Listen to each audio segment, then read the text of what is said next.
4, 3, 2, 1, go! Kultivasi Dewi. Bab 298. Ingin bebas.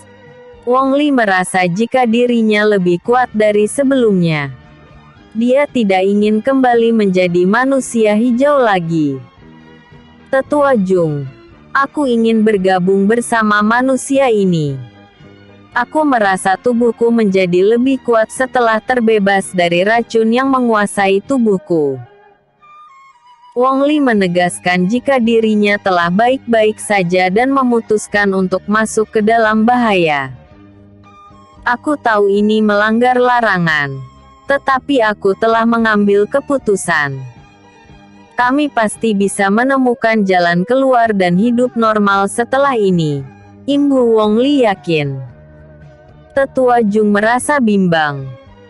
Memang benar apa yang dikatakan oleh Wong Li. Kebebasan akan membuat hidup mereka akan lebih bermakna. Selama ini mereka harus terkekang dengan aturan ketat yang menjerat mereka. Mereka tidak akan mendapatkan pil kabut embun jika tidak taat pada aturan. Bayangan-bayangan buruk itu terus membuatnya tidak berdaya. Dia seperti berdiri di tengah persimpangan jalan dan sulit untuk menentukan arah. Mengambil langkah yang besar memang membutuhkan keberanian. Tanpa kesungguhan semuanya akan menyiksa. Terlebih lagi jika memilih jalan karena terpaksa. Ucap Fang Yin dengan sikapnya yang tenang. Kami tidak mempunyai tempat untuk pulang setelah melepaskan jati diri kami sebagai manusia hijau. Tetua Jung menunduk lesu. Dia benar-benar tidak memiliki semangat untuk merubah hidup meskipun keinginan itu ada. Guan Xing datang mendekat. Sejak tadi dia telah menahan diri untuk berbicara. Kini dia ingin mengambil peran untuk meyakinkan Tetua Jung. Kamu tidak mengenal siapa mereka sehingga merasa jika dunia ini sempit, ucap Guan Xing. Jian Heng maju untuk menghentikan ucapan Guan Xing. Tetapi Guan Xing mengangkat tangannya sebagai tanda memintanya untuk diam. Dia adalah pangeran ketiga Kekaisaran Benua Tengah dan ini adalah putri Gu Fangyin dari Kekaisaran Benua Timur. Meskipun saat ini mereka bukan penguasa, apakah tidak cukup untuk membuatmu percaya jika keduanya adalah orang yang berpengaruh? Tetua Jung menatap Fang Yin dan Jian Heng secara bergantian. Dia tidak menyangka jika tempat ini akan dikunjungi oleh orang-orang besar. Pantas saja mereka begitu hebat. Rupanya mereka bukanlah orang sembarangan. Tetua Jung masih tertegun. Setelah menguasai keadaan dia segera menjatuhkan diri dan berlutut di hadapan Fang Yin. Kami bersedia bergabung denganmu, Yang Mulia. Aksi yang dilakukan oleh Tetua Jung segera diikuti oleh anggotanya yang lain. Mereka berlutut di hadapan Fang Yin, Jian Heng dan Guan Xing.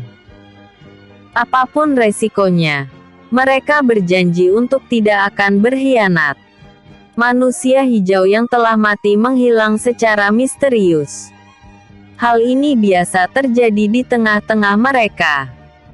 Tidak ada yang tahu kemana jasad mereka menghilang karena pemimpin mereka tidak pernah menjelaskan secara pasti. Fang Yin meminta Tetua Jung dan seluruh anggotanya berkumpul menjadi satu. Tidak mungkin baginya untuk mengobati mereka satu persatu. Serangan mendadak dari manusia hijau yang lain bisa saja terjadi sebelum mereka selesai disembuhkan. Untuk menyingkat waktu, Fang Yin akan menghilangkan pengaruh racun sihir itu secara massal. Dalam proses ini memang membutuhkan energi yang cukup besar. Sebelum melakukannya dia menelan sebuah pil penguat energi yang dia simpan terlebih dahulu. Aura yang sangat kuat menyelimuti tubuh Fang Yin setelah menelan pil itu. Untuk membuat lingkaran api hitam yang besar pun, dia juga membutuhkan bantuan dari Yang Hui. Yang Hui, aku ingin meminjam energimu. Aku ingin membuat lingkaran api hitam di sekeliling mereka untuk membakar racun sihir. Tenagaku sudah sangat terkuras untuk membentuk segel pemusnah sihir. Belum lagi aku juga harus mengeluarkan ki pengobatan yang besar untuk menekan racunnya. Fang Yin berbicara kepada Yang Hui. Baiklah. Jawab Yang Hui yang segera keluar dan berada di belakang punggung Fang Yin. Tetua Jung dan yang lainnya terkejut melihat kehadiran seekor naga di hadapannya. Aura energinya yang besar membuat mereka bergerak mundur. Mereka tidak sanggup untuk menahan tekanan energinya. Jangan takut. Dia adalah roh pendampingku. Tetaplah tenang. Dia tidak akan membahayakan nyawa kalian. Ucap Fang Yin menenangkan manusia-manusia hijau di hadapannya. Bukan itu, Nona. Kami tidak bisa menahan aura energinya. Jelas Tetua Jung sambil memegangi dadanya yang terasa sesak. Fang Yin mengangguk. Yang Hui, segera buat lingkaran api itu. Seru Fang Yin. Yang Hui segera melompat ke udara dan menyemburkan api hitam di sekeliling manusia hijau yang telah berkumpul. Api itu mengurung mereka meskipun diberi jarak yang cukup jauh. Ketinggian api itu melebihi tinggi badan mereka dan membentuk menyerupai dinding. Setelah menyelesaikan tugasnya, Yang Hui kembali masuk ke dalam tubuh Fang Yin. Fang Yin berkonsentrasi untuk membuat sebuah segel mantra yang besar di udara. Setelah segel terbentuk, dia menambahkan ki pengobatan pada segel tersebut. Kedua tangan Fang Yin mendorong segel itu ke udara dan berdiri di ketinggian. Dia bergerak mendekat hingga bisa melihat para manusia hijau itu dengan jelas. Bersiaplah, kalian. Aku akan melepaskan segel ini. Tahanlah sedikit rasa sakit yang mungkin kalian rasakan setelahnya. Seru Fang Yin dengan lantang. Baik, Nona. Kami akan bersiap. Tetua Jung dan yang lainnya melepaskan jubah mereka lalu melemparkannya ke tanah. Segel mantra berbentuk bulat pipi itu turun secara perlahan menghampiri manusia hijau. Cahayanya yang terang membuat gerakannya terlihat sangat jelas. Fang Yin mengontrol gerakan segel tersebut dengan tangan kanannya.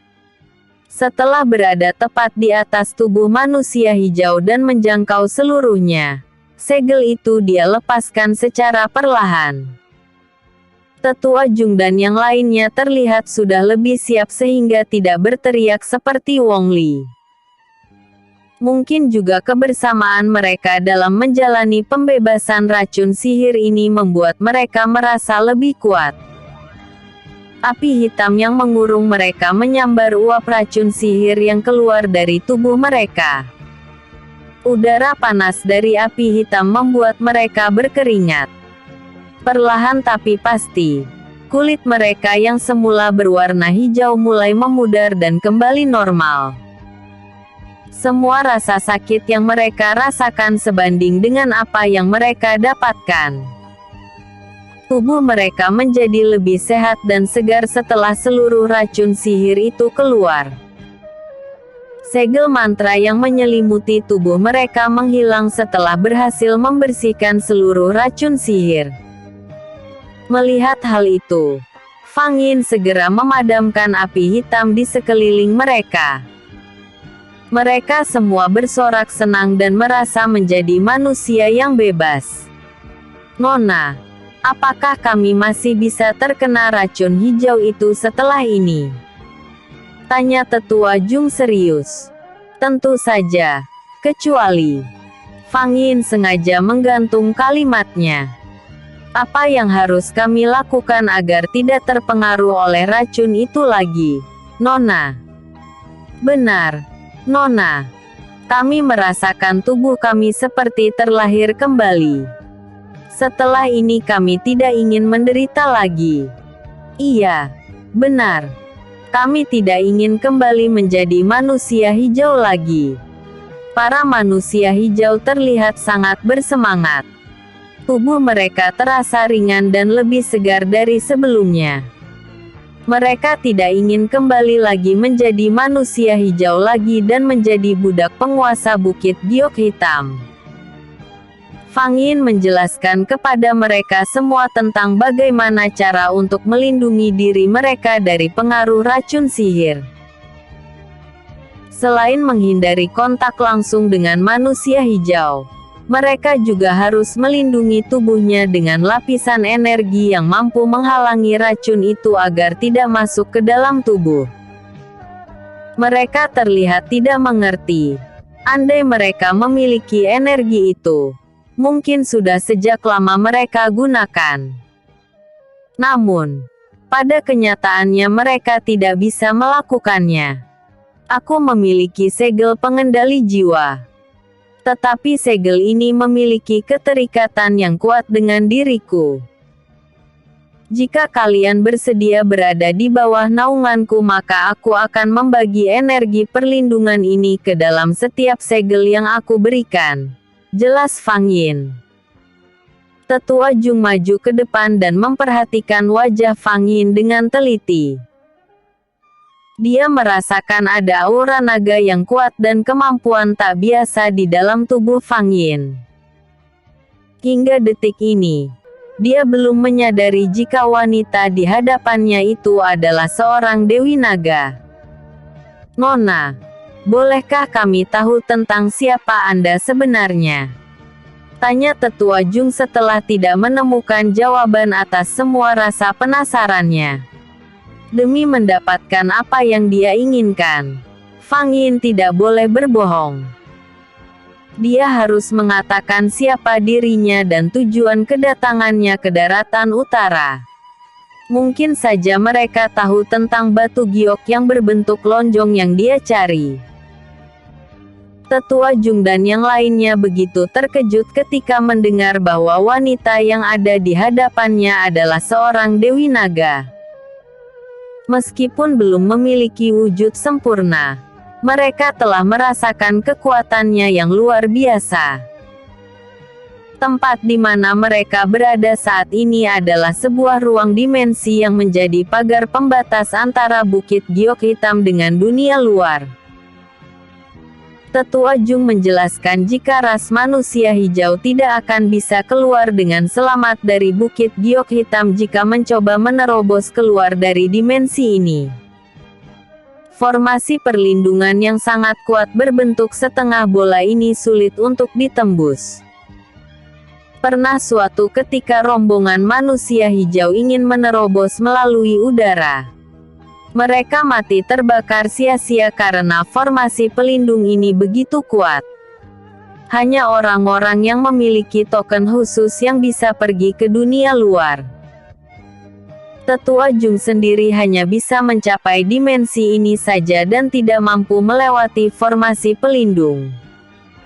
Bahkan pemimpin mereka pun tidak bisa menghancurkan formasi sihir ini. Jian Heng dan Guan Xing menatap Fang Yin dengan cemas. Mereka tidak tahu apakah bisa keluar dari sini dengan selamat atau tidak setelah ini.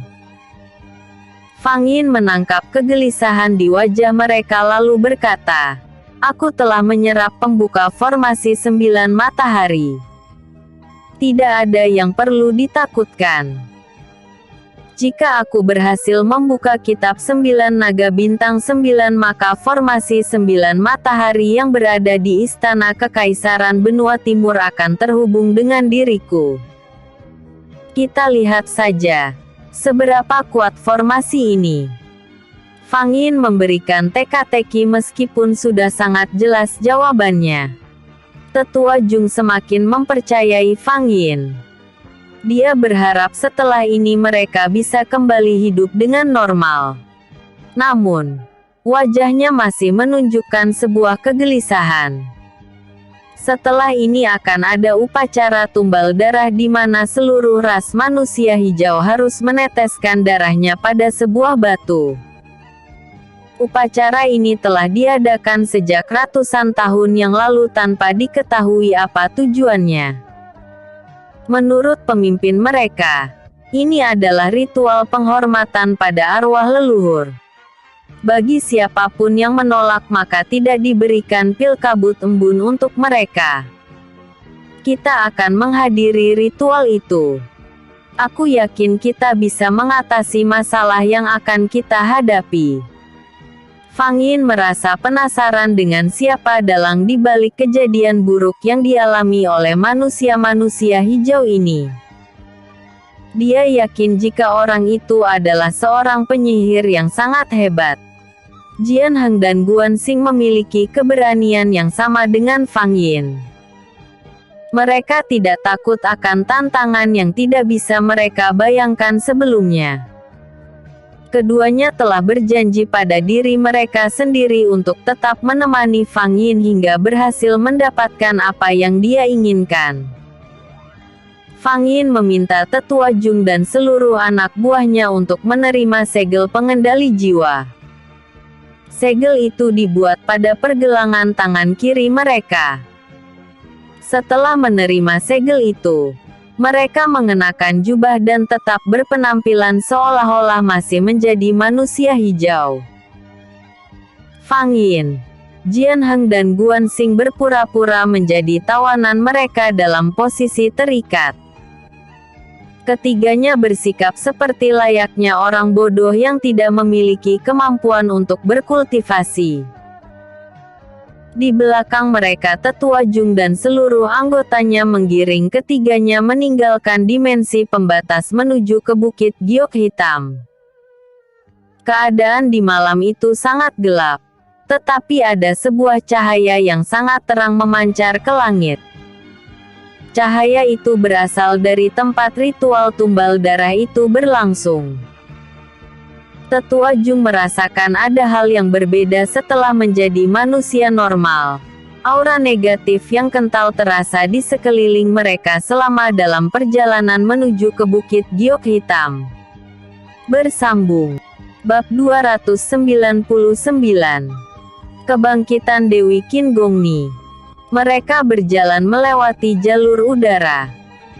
Malam yang begitu gelap membuat Fang Yin dan yang lainnya tidak bisa melihat dengan jelas keadaan alam di sekitarnya. Tetua Jung, apakah perjalanan masih jauh? Tanya Fang Yin tidak sabar. Perjalanan mereka terlalu lambat. Mereka menyesuaikan kemampuan terbang anak buah Tetua Jung yang memiliki tingkatan lebih rendah. Tidak, Nona. Jika kita terbang terlalu cepat maka mereka akan mencurigai kita. Jelas Tetua Jung. Bersabarlah, Yiner. Jian Heng juga berusaha untuk menenangkan Fang Yin. Baiklah. Baiklah. Kali ini aku ikuti mau kalian. Fang Yin mengalah. Wilayah Bukit Giok Hitam terbilang cukup luas. Ras manusia hijau tinggal di tengah-tengah wilayah itu dan mendiami villa-villa yang cukup berkelas. Hanya saja suasana di sana terkesan menyeramkan dengan minimnya penerangan di tempat itu. Fang Yin, Jian Heng dan Guan Xing mengakui betapa indahnya tempat ini. Seni arsitektur mereka patut diberi penghargaan. Sayangnya tempat ini begitu tertutup sehingga tidak bisa ditemukan oleh orang-orang di luar ras mereka. Selain dari keturunan mereka sendiri, penduduk yang tinggal di sana berasal dari orang luar yang ditangkap dari luar. Setelah diambil beberapa tetes darahnya, dia kemudian menjadi manusia hijau setelah melalui ritual khusus. Jika mereka menolak, sudah dipastikan mereka tidak akan selamat. Rombongan Fang Yin telah sampai di depan gerbang wilayah Bukit Giok Hitam. Mereka turun lalu berjalan melewati gerbang tanpa penjaga itu. Keadaan di sekelilingnya terlihat sepi seperti desa yang tak berpenghuni. Kemana para penduduknya? Tanya Jian Hang heran. Mereka sedang berkumpul di aula utama. Tepat di pusat cahaya yang memancar itu, tunjuk Tetua Jung. Suasana kembali hening. Fang Yin, Jian Hang dan Guan Xing melihat vila-vila di sekelilingnya. Jalanan yang mereka lewati cukup lebar dan nyaman untuk dilewati. Batu alam penyusunnya tertata rapi dan rata dengan kedua sisi berupa bangunan. Tetua Jung sedikit ketakutan ketika mereka sudah semakin dekat dengan aula tempat upacara berlangsung. Bukan dirinya saja tetapi seluruh anggotanya juga merasakan hal yang sama. Mereka semua pasti akan dihukum jika ketahuan berkhianat. Semua orang yang ada di dalam aula melihat ke arah mereka dengan tatapan yang sulit dipahami. Fang Yin, Jian Hang dan Guan Xing dibawa ke hadapan pemimpin ras manusia hijau. Setelah sampai di hadapan pemimpin ras manusia hijau, Tetua Jung maju ke hadapannya lalu melakukan penghormatan. Sama seperti penampilannya, pemimpin manusia hijau itu juga mengenakan penutup kepala dan jubah dengan model yang sama. Pemimpin ras manusia hijau itu mengangguk lalu berjalan menghampiri Fang Yin, Jian Hang dan Guan Xing. Pria itu mengamati ketiganya satu persatu dengan serius. Tubuhnya yang berada di tempat yang tinggi membuat wajahnya sedikit terlihat. Anehnya, dia tidak memiliki kulit yang hijau. Fang Yin membulatkan matanya dan merasa tidak yakin dengan apa yang dilihatnya. Sepertinya Jian Hang dan Guan Xing juga melihat hal yang sama. Keduanya seperti tidak percaya dengan apa yang baru saja mereka temukan. Apa tujuan kalian mengusik kami? Mengapa kalian berusaha untuk merusak formasi perlindungan Bukit Giok Hitam? Tanya pria itu dengan suara datarnya. Fang Yin maju mendekat. Tanpa energi pelindung pun dia tidak merasa takut karena pria di hadapannya itu tidak memiliki hawa beracun seperti yang lainnya. Aku tidak bermaksud apa-apa. Hanya penasaran saja melihat batu yang berdiri seperti gerbang dimensi. Ternyata benar. Ada dimensi lain yang tersembunyi di belakangnya. Fang Yin menjawabnya dengan santai. Kamu tahu akibat dari tindakanmu itu? Tanya pemimpin ras manusia hijau itu. Tidak. Fang Yin berpura-pura tidak tahu apa-apa. Pemimpin ras manusia hijau itu tersenyum menyeringai. Meskipun tidak ada yang melihatnya, tetapi Fang Yin yang berdiri di hadapannya bisa melihatnya dengan jelas.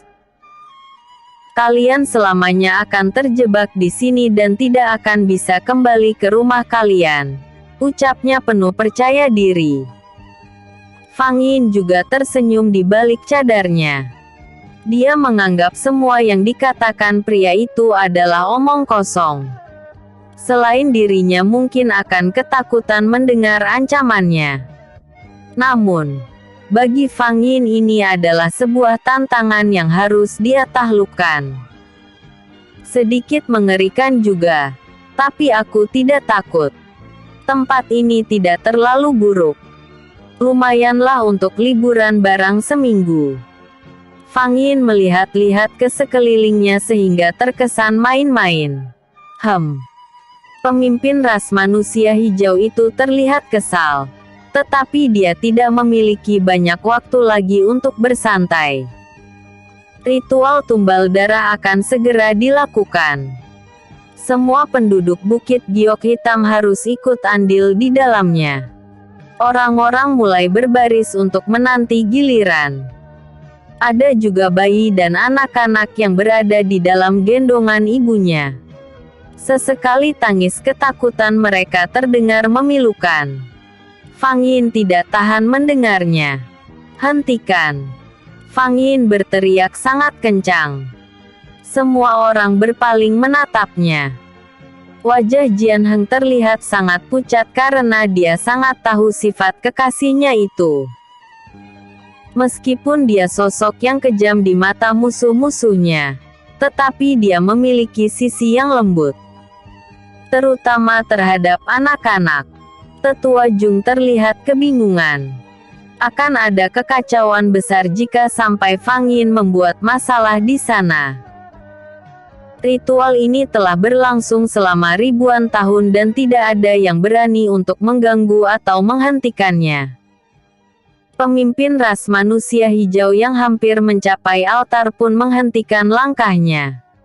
Dia menatap ke arah pemilik suara dan menunggunya berjalan menghampirinya. Fang Yin berjalan menaiki undakan demi undakan lalu berdiri di hadapan pemimpin ras manusia hijau. Sorot matanya yang tajam menyiratkan ketegasan di mana dia orang yang perlu untuk didengarkan. Apakah kamu pemimpin yang haus darah? Apa bagusnya mengambil darah anak-anak dan bayi untuk upacara ini? Apa darah orang dewasa saja tidak cukup? Tanya Fang Yin tegas. Kamu tidak mengerti aturan kami. Ini adalah bukti kesetiaan pada leluhur. Fang Yin tidak menggubris ucapan pemimpin itu dan malah berjalan melewatinya menuju ke arah pusat cahaya. Energi yang besar terpancar dari sebuah benda yang berada di dasar altar tertinggi. Ada sebuah relief di tepi dasar cahaya yang melingkar itu, tetapi Fang Yin tidak bisa melihat dengan jelas apa yang ada di pusat cahaya. Mata hatinya tidak dapat menembusnya karena cahaya energi yang memancar seperti melindungi benda yang ada di tengahnya. Jangan berbuat sembarangan di sini. Pemimpin ras manusia hijau itu berteriak padanya. Fang Yin tak bergeming sehingga membuat pria itu semakin marah.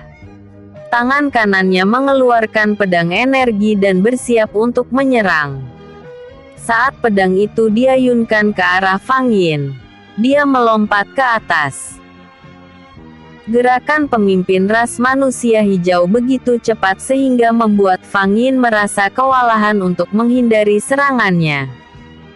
Undakan yang sempit juga membuatnya harus berhati-hati saat bergerak. Pemimpin ras manusia hijau mempunyai kemampuan jurus pedang yang sangat luar biasa. Saat Fang Yin melepaskan diri dari tali yang mengikat tangannya, dia tidak sanggup untuk menghindari serangan pemimpin ras manusia hijau dan membuatnya terpojok. Guan Xin dan Jian Heng terlihat sangat tegang dan bergegas untuk membantunya. Namun, mereka berdua dihadang oleh pasukan manusia hijau yang berjaga mengelilingi altar suci. Tetua Jung dan anggota kelompoknya terlihat panik. Mereka merasa dilema. Di satu sisi mereka ingin membantu Fang Yin, tetapi di sisi lain mereka belum siap untuk membongkar identitas barunya yang telah menjadi manusia biasa. Pemimpin ras manusia hijau mendorong tubuh Fang Yin dan menghimpitnya pada sebuah batu. Di matanya Fang Yin bukan lagi sekedar penyusup, tetapi dia juga seorang pemberontak. Dia mengganti pedang energinya dengan pedang sungguhan. Tubuh Fang Yin tertekan pada sebuah prasasti yang menjadi tempat ras manusia hijau memberikan tumbal darahnya. Pria kejam itu mengayunkan pedangnya tinggi-tinggi ke arah leher Fang Yin. Sret! Fang Yin menggulingkan tubuhnya untuk menghindar, tetapi pedang itu berhasil menggores bahu kirinya dan merobek cadar Fang Yin hingga terlepas. Semua orang terpana melihat wajahnya yang cantik. Begitu juga Guan Xing yang baru pertama kali melihatnya. Dia terbayang wajah Yuruo ketika masih muda.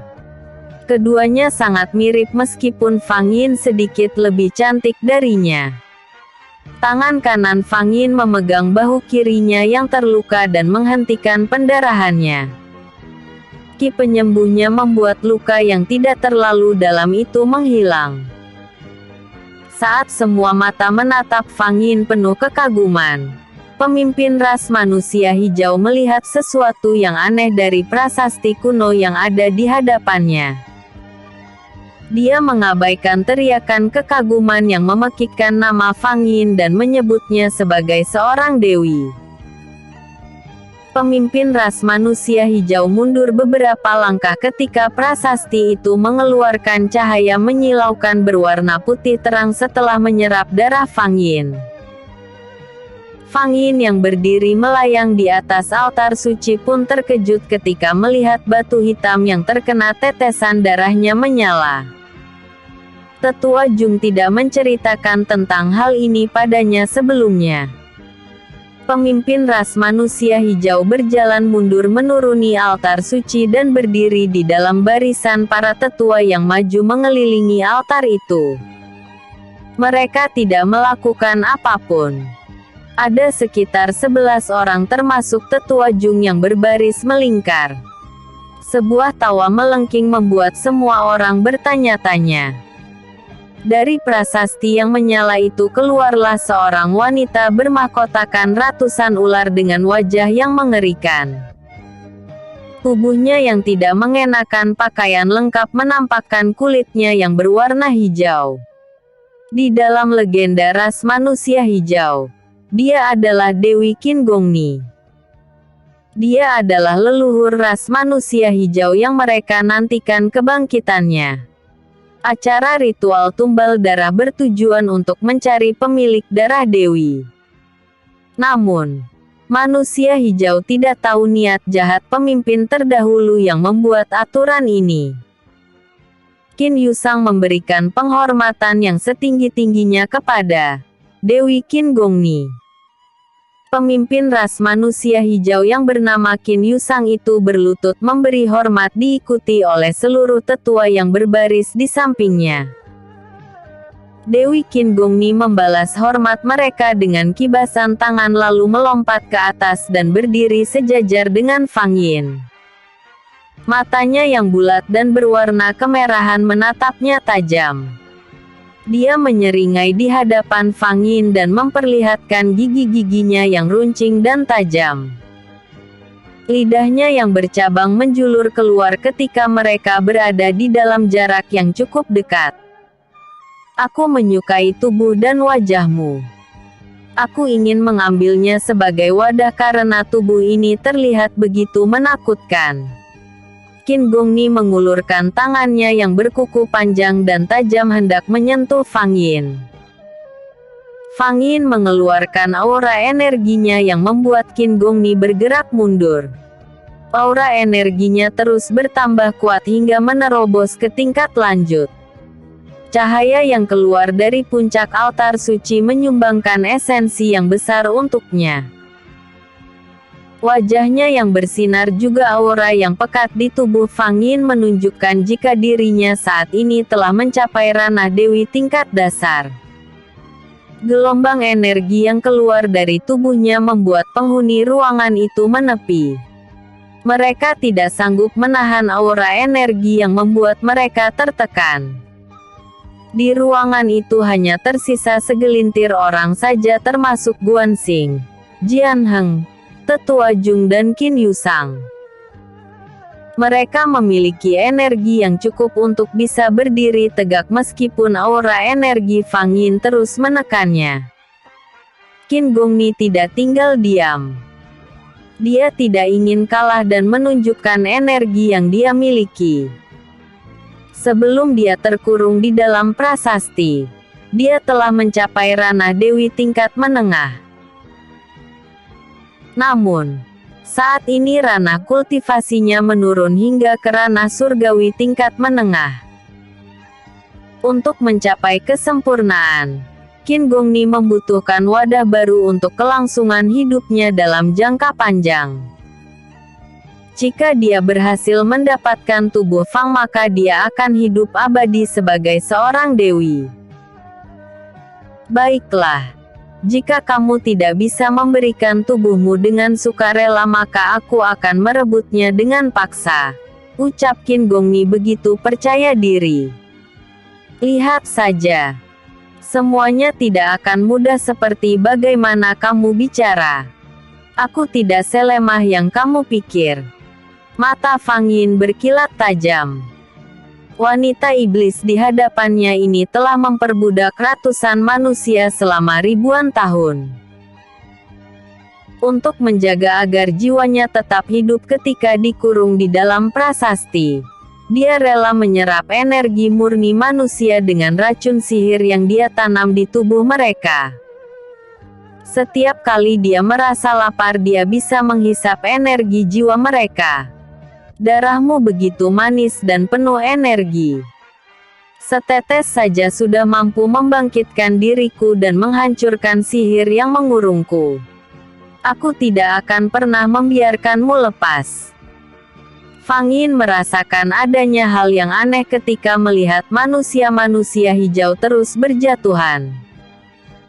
Iblis di hadapannya menyerap hawa murni mereka dan seluruh energi yang mereka miliki untuk memperkuat dirinya. Kurang ajar. Apa yang kamu lakukan? Iblis biadab. Pekik Fang Yin saat menyadari Qin Gongni terus menyerap energi murni manusia-manusia hijau itu. Meskipun mereka bukan siapa-siapa baginya, tetapi hati kecilnya tidak bisa membiarkan keadaan itu terus berlangsung. Ras manusia hijau akan mati jika terus-menerus kehilangan energi murni mereka. Tetua Jung, perintahkan mereka untuk berkumpul. Aku tidak ingin manusia-manusia tak berdosa ini mati sia-sia. Seru Fang Yin membuat Qin Yusang terperangah. Dia tidak menyangka jika orang kepercayaannya telah bekerja sama dengan penyusup. Sampai detik ini dia belum menyadari jika dia dan seluruh rasnya diperalat oleh Qin Gongni. Chung Min, apa yang kamu lakukan? Tanya Qin Yusang setengah tidak percaya ketika melihat Tetua Jung melaksanakan perintah Fang Yin. Aku akan menjelaskannya nanti. Tetua Jung segera pergi meninggalkan Qin Yusang yang terbengong. Dasar bodoh. Halangi dia. Teriak Qin Gongni pada Qin Yusang. Saat Qin Yusang akan bergerak, Jian Heng dan Guan Xing menghadangnya. Pertarungan pun tak terhindarkan lagi. Jian Heng menghadapi Qin Yusang sedangkan Guan Xing melawan tetua lain yang ikut membantunya. Tetua lain ikut menyerang keduanya tetapi Wong Li dan anak buah Tetua Jung membantu mereka. Qin Yusang tidak percaya jika mereka membela penyusup dan mengabaikan perintah leluhur mereka.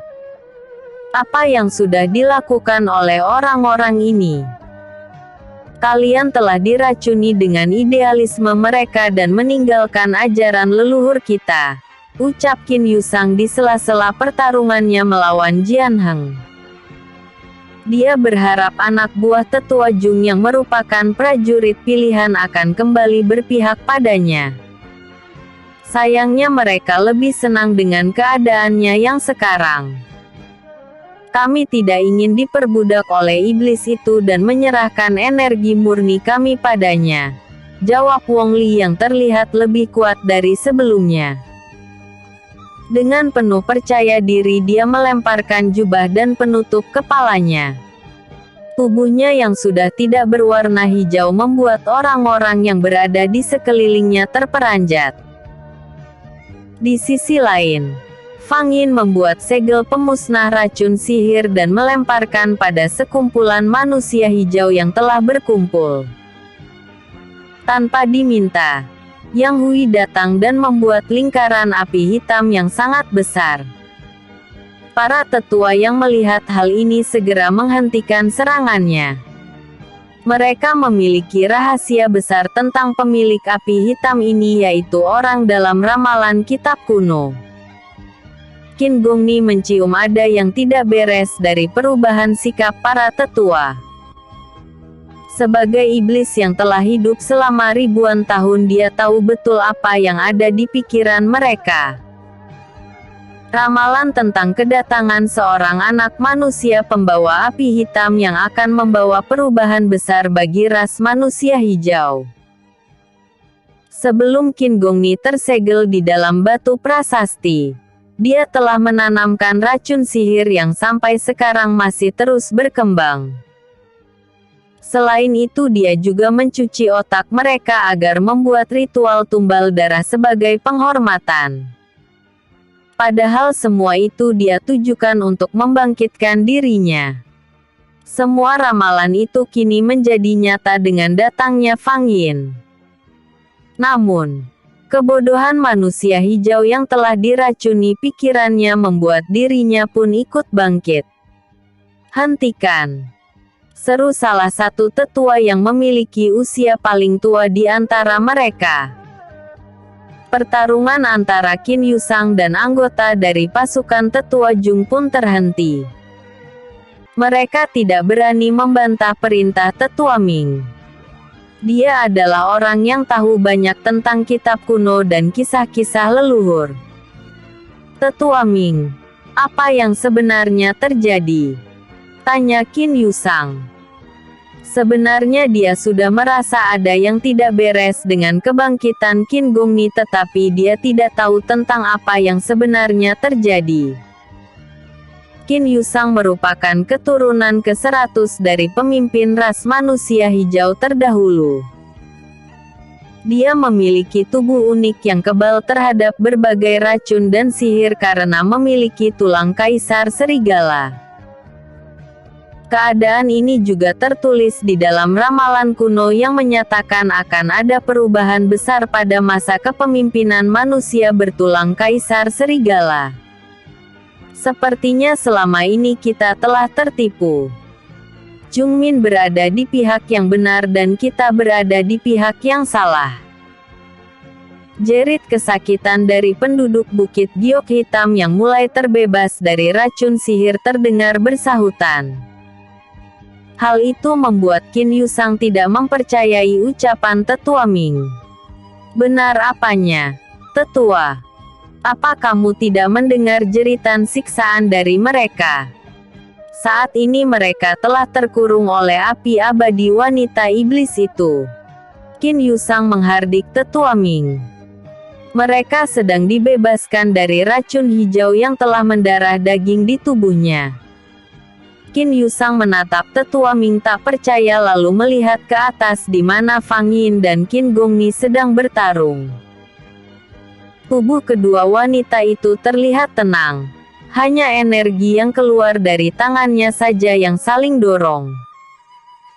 Melihat akan banyak kerusakan di tempat itu, Fang Yin berpikir untuk memancing Qin Gongni keluar dari dalam aula. Pergerakan Fang Yin yang mundur secara perlahan menuju ke pintu dianggap sebagai sebuah awal kekalahannya oleh Qin Gongni. Dia tersenyum senang dan terus mengejarnya dengan bersemangat. Dia tidak ingin kehilangan mangsanya.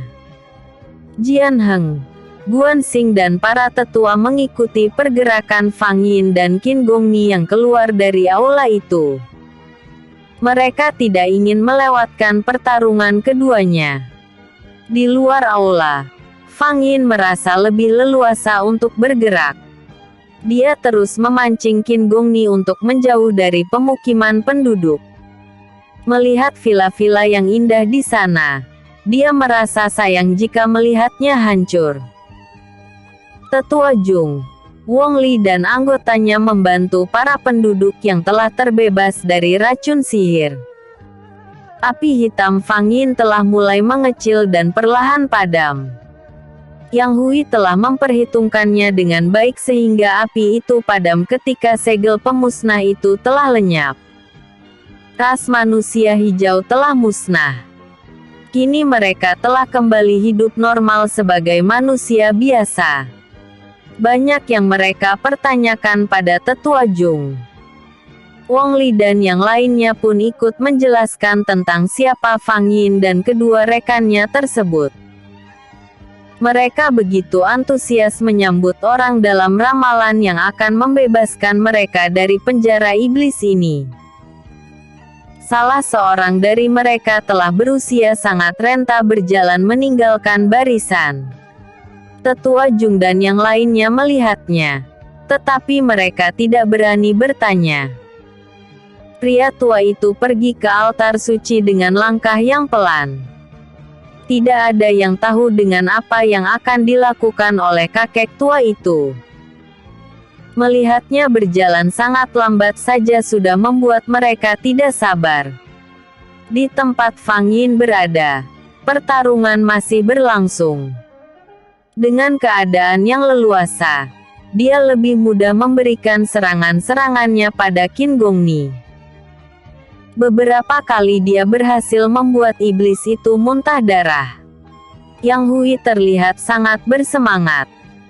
Beberapa kali dia memberikan serangan telak pada Qi Gongni. Sebagai sesama ular dia sangat tahu kelemahan lawannya. Kekuatan jiwa Qin Gongni terus melemah karena tidak bisa menghisap energi murni dari tubuh-tubuh manusia hijau yang sebelumnya berada di dalam pengaruhnya. Matanya berkelebat saat melihat 9 tetua yang masih berada di dalam pengaruh racun sihirnya. Selain memiliki energi murni, para tetua itu juga memiliki energi pendamping yang lumayan besar. Qin Gongni tersenyum miring menatap ke arah mereka. Dengan gerakan yang sangat cepat dia menarik energi di dalam tubuh mereka satu persatu. Melihat tubuh para tetua itu lenyap satu persatu, Fang Yin berusaha untuk menghentikannya. Dia melemparkan segel pemusnah ke arah tetua yang belum tersentuh oleh Qin Gongni. Mereka berdua seperti sedang memperebutkan sebuah mainan. Hanya ada 4 tetua yang berhasil diselamatkan oleh Fang Yin dan 5 lainnya telah hilang dimangsa oleh Qin Gongni. Qin Yusang tidak bisa berbuat apa-apa. Melihat kejadian ini dia baru percaya jika tetua Jung telah memilih jalan yang benar. Fang Yin tidak segera menyerang Qin Gongni dan melemparkan api hitam untuk melindungi tetua yang selamat. Qin Yusang tidak terpengaruh racun sihir sehingga dia tidak membutuhkan bantuan Fang Yin. Qin Gongni melihat ke arah cahaya yang membumbung ke langit. Dia terlihat sedang menunggu sesuatu. Setelah menelan fisik dan energi 5 orang tetua tenaganya kembali pulih. Malam puncak penyerapan energi di pusat altar suci akan segera datang. Apakah kalian baik-baik saja? Tanya Qin Yusang pada keempat tetua yang berhasil selamat. Mendengar ucapan pemimpin tertinggi penduduk Bukit Giok Hitam itu, Fang Yin melirik curiga ke arah Qin Gongni yang mengarahkan telapak tangan kanannya ke pusat pancaran energi itu. Hahaha, kalian terlambat. Seluruh energi itu akan menjadi milikku. Aku telah memasang segel pengikat energi di atasnya. Ucapan Qin Gongni membuat Qin Yusang semakin merasa terperdaya. Qin Yusang tidak bisa menahan dirinya lagi dan melompat ke arah Qin Gongni dengan serangan pedangnya. Bersambung. Episode sebelumnya. Bab 298.